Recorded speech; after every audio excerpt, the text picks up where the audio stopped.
ഇന്നലത്തെ എപ്പിസോഡ് കാണിച്ചപ്പോൾ അതിൽ അനുമോളെ തീരെ കാണാനുണ്ടായിരുന്നില്ല കേട്ടോ.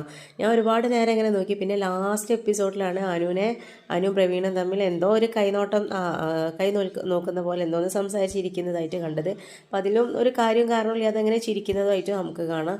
പിന്നെ അനീഷിനോട് എന്തോന്ന് പറയുന്നത് അത്ര തന്നെ തീരെ സ്ക്രീൻ സ്പേസ് ഉണ്ടായിരുന്നില്ല അനുവിന്.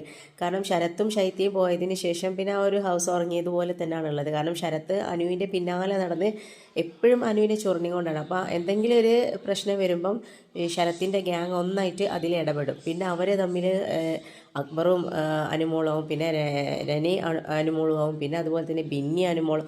അപ്പോൾ അങ്ങനെ വരുമ്പോൾ ഇവർ തമ്മിൽ ഭയങ്കര പിന്നെ പ്രശ്നങ്ങളായിരുന്നു ഉണ്ടായിരുന്നത്. കാരണം എല്ലാവരും ടാർഗറ്റ് ചെയ്യും. പിന്നെ അതിൽ ഷാനവാസ് ഇടപെടും. അങ്ങനെ ഇടപെടാത്ത ആൾക്കാരൊക്കെ അതിൽ ഇടപെട്ട് ഇൻവോൾവ്ഡ് ആയിട്ട് തീരും. പക്ഷേ ഇപ്പോൾ അവർ പോയതിന് ശേഷം ഇപ്പോൾ ഒരു കണ്ടൻറ്റും ഇല്ല. ഇപ്പോൾ ഇങ്ങനെ ഒരു ഉറക്കം തൂങ്ങിയ പോലെയാണ് ബിഗ് ബോസ് ഹൗസ് ഉള്ളത്. തോന്നുന്നത് അനുമോള് മനഃപൂർവ്വം ഒതുങ്ങി നിൽക്കുന്നതായിട്ടാണ് ഫെയിൽ ചെയ്തിട്ടുള്ളത്. കാരണം ആ ഒരു വീക്കെൻഡ് എപ്പിസോഡിൽ മോഹൻലാൽ വന്നപ്പോൾ നല്ലോണം ഒരുപാട് രീതിയിൽ ഷൗട്ട് ചെയ്യുകയും ചീത്ത പറയുകയൊക്കെ ചെയ്തിട്ടുണ്ടായിരുന്നു. പക്ഷേ അനുമോൾ ആ ഒരു സ്റ്റാൻഡിൽ തന്നെ ഉറച്ചു നിന്നതുകൊണ്ട് പിന്നെ ലാസ്റ്റ് ഇരിക്കാനാണ് പറഞ്ഞിട്ടുള്ളത്. പക്ഷേ ആ ഒരു ക്ലിപ്സും കാര്യങ്ങളൊന്നും ബിഗ് ബോസ് വ്യൂവേഴ്സിനെ കാണിച്ചു കൊടുത്തിട്ടുണ്ടായിരുന്നില്ല. അപ്പോൾ ആ ഒരു ഷോക്കിൽ നിന്ന് ഇപ്പോഴും റിക്കവർ ആയിട്ടുണ്ടാവില്ല. അതുകൊണ്ടൊക്കെ ആയിരിക്കും ഇങ്ങനെ സൈലൻ്റ് ആയിട്ട് ഇരിക്കുന്നത്.